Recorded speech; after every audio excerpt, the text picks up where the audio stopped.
Assalamualaikum warahmatullahi wabarakatuh. Bismillah, alhamdulillah, la haula wa la quwata illa billah, Muhammad ibn Abdullah wa alihi wa ashabihi wa wala amma ba'du.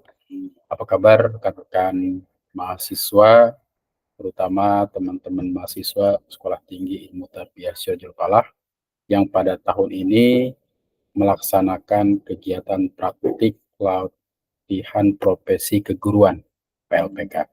Teman-teman sekalian, perlu diperhatikan beberapa hal terkait dengan pelaksanaan PLPK pada tahun akademik 2024-2025.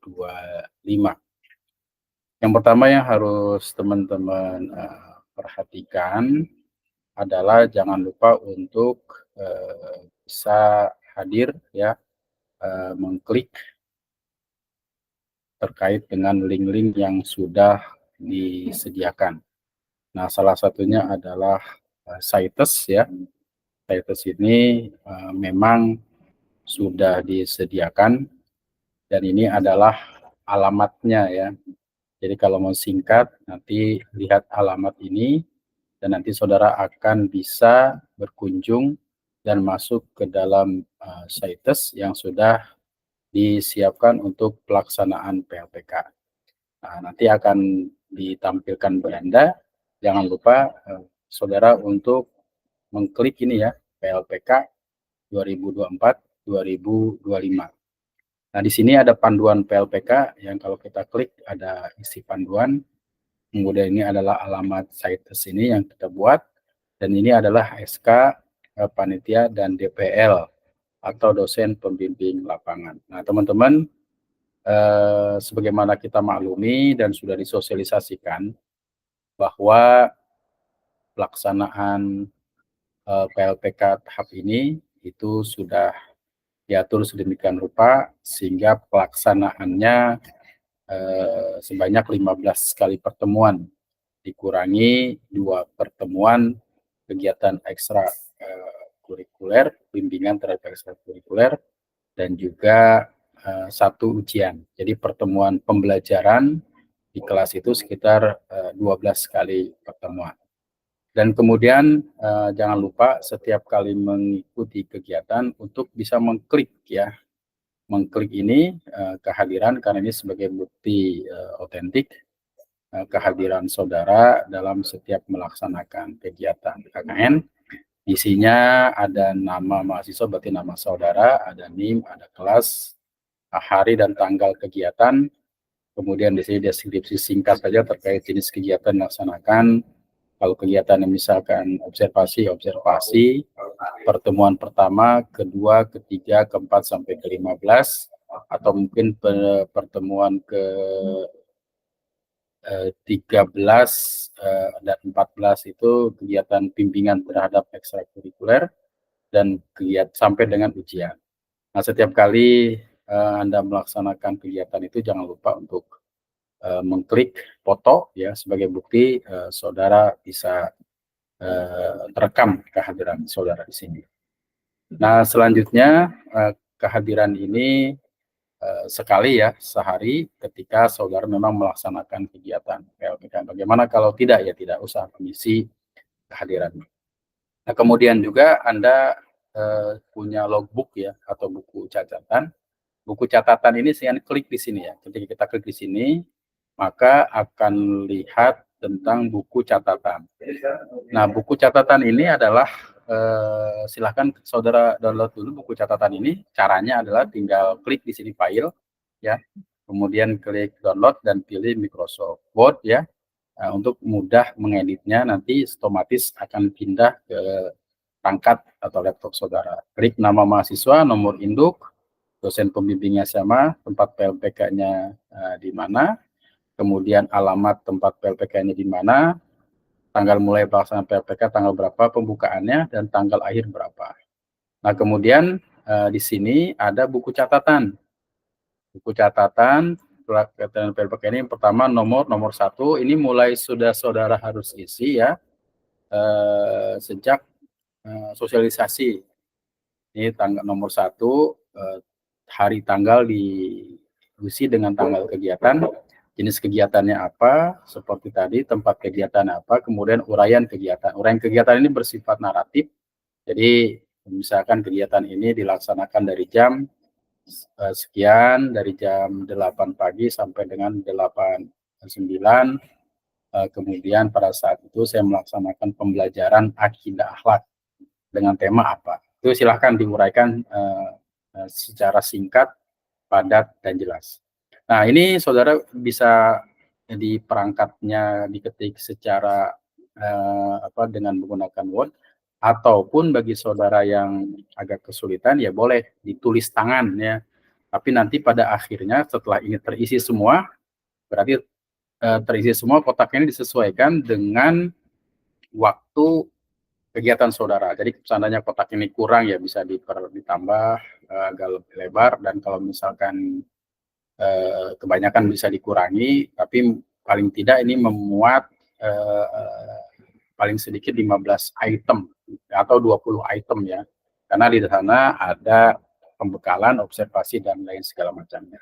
Nah, setelah nanti ini selesai, nah silakan nanti saudara klik di sini, unggah.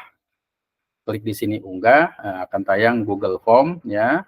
Ini form unggah logbook, artinya buku catatan saudara, tinggal diklik nama saudara, kemudian di sini ada NIM ya, ada NIM, ini saya coba hapus. Ada nama saudara, ada NIM, ada kelas ya, opsional. Jadi kelas ini nanti silahkan dipilih saja saudara kelas apa. Bisa kelas 5A, 5B, atau 5C. Tempatnya di mana, dosen pembimbingnya siapa. Nah, unggah logbooknya. Nah, unggah logbooknya ini bisa dokumen, bisa PDF, dan lainnya. Jadi nanti setelah ini bisa dilakukan ketika saudara sudah mengisi logbook dengan baik ya. Jadi unggah, setelah diunduh diisi secara manual ataupun bisa menggunakan dengan menggunakan Microsoft Word. Setelah itu diunggah di sini. Nah, setelah itu ya setiap kali saudara tampil melaksanakan pembelajaran apapun namanya, pembelajaran ekstrakurikuler kah, pembelajaran mengajar mata pelajaran kah, ataupun di ujian akhir, harus membawa berkas yang namanya APKM yang disebut dengan analisis penilaian kinerja mahasiswa. Nah, APKM ini tinggal klik saja di sini. Nanti caranya klik di sini file ya. Ini belum lengkap, file, kemudian di download. Setelah di download ini, maka akan berpindah ke perangkat saudara. Nah, silakan ini saudara bisa tulis secara manual ataupun ditulis secara ditulis secara dengan soft file ya. Nah, di sini. Nah, ini diisi oleh siapa? Oleh orang yang menilai saudara. Artinya disebut dengan guru pamong atau guru yang ditugaskan oleh sekolah, oleh madrasah atau lembaga untuk menilai saudara. Nah, caranya di sini disilahkan ditulis pertemuan keberapa ya, di sininya ditulis ya dengan pertemuan keberapa. Misalkan di sini APKM 1 ya, analisis kinerja mahasiswa ke-1. Nah, jadi tulis pertemuan ke. Nah, ini nanti ditulis ya, pertemuan ke berapa, bisa 1, 2, 3, dan segala macamnya. Nah, kemudian di sini ada kriteria-kriteria yang dinilai oleh guru pamong atau nanti dosen penguji. Yang pertama, menentukan tema bahan pembelajaran dan merumuskan tujuan atau indikator. Nah, saudara, menurut persepsi dari penguji nilainya apa? Kriterianya cuma 1, 2, 3, 4. 4 ini nilai yang paling tinggi, 3 ini baik, kemudian 2 cukup, ya 1 itu sangat kurang. Ya. Jadi kalau bisa dihindari nilai 2 dan 1. Nah, jadi kalau seandainya saudara ketika menerima ini dapat nilai 2, boleh saudara minta perbaikan kepada guru pamong, di mana kira-kira perbaikannya. Nah, ini banyak sekali itemnya ya. Jadi ini APKM 1 dan juga nanti ada APKM 2. Nah, APKM kedua ini, nah ini ditulis juga pertemuan keberapa di sini ya. Tulis ya, misalkan pertemuan keberapa. Nah, kalau pertemuan tadi ke-1, maka APKM-nya juga pertemuan ke-1. Pertemuan kedua, APKM-nya juga pertemuan kedua. Nah, di sini terkait dengan penilaian kemampuan merencanakan pembelajaran. Jadi, saudara dinilai dari merencanakan pembelajaran. Misalkan melaksanakan tugas rutin kelas, nilainya apa, ya. Ini bisa dilingkari saja ya, atau juga bisa diceklis pada bagian-bagian yang dimaksud ya. Termasuk juga ini bisa diceklis atau menuliskan angka pada kolom-kolom yang dimaksud. Nah, nanti setelah itu akan dihitung totalnya dan rata-ratanya ya. Jadi nanti disesuaikan dengan sesuaikan dengan kondisi di mana saudara melaksanakan PLPK, dan berkas ini harus dibawa. Karena ini adalah berkas penilaian yang harus dinilai dan harus jadi dokumen saudara ketika melaksanakan praktik latihan profesi keguruan. Nah, itu ya. Nah, kemudian setelah APKM ini ada edaran PLPK. Nah, edaran PLPK ini sebagaimana yang kemarin sudah disampaikan tahapan-tahapannya ya. Ada ini ya, tentunya ini alur dari proses pelaksanaan PLPK. Nah, kemudian bagi teman-teman yang memang tidak memungkinkan untuk melaksanakan PLPK secara berkelompok, sebagaimana yang pernah kita diskusikan dengan kelas C, bisa melaksanakan PLPK secara mandiri, dan ini dikhususkan bagi mereka yang memang sangat berhalangan ya. Misalkan ada teman-teman yang di Jawa Timur, mereka tidak mungkin untuk melaksanakan PLPK secara berkelompok yang sudah direncanakan, tapi mereka melaksanakan PLPK secara mandiri. Prosesnya pun sama ya, setiap kali mereka hadir mereka melaksanakan misi presensi dan seterusnya. Nah, silakan klik di sini bagi yang melaksanakan PLPK secara mandiri, tapi sebelumnya yang melaksanakan PLPK secara mandiri itu sudah dikonsultasikan dulu dengan panitia terkait dengan hambatan yang melekat pada mahasiswa tersebut ya. Jadi ada kriteria tertentu yang memang memungkinkan untuk melaksanakan PLPK secara mandiri. Nah, kemudian nanti setelah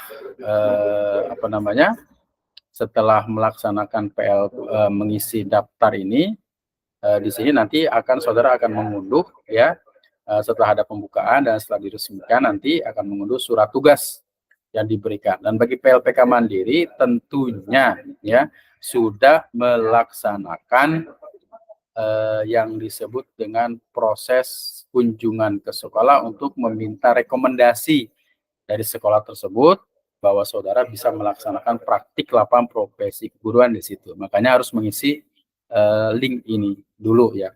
Nah, kemudian aturan tambahan terkait dengan mereka yang melaksanakan PLPK mandiri nanti akan dibicarakan pada kesempatan yang lain ya secara sinkronus. Nah, kemudian saudara sekalian, baik PLPK mandiri ataupun PLPK kelompok yang sudah kita buat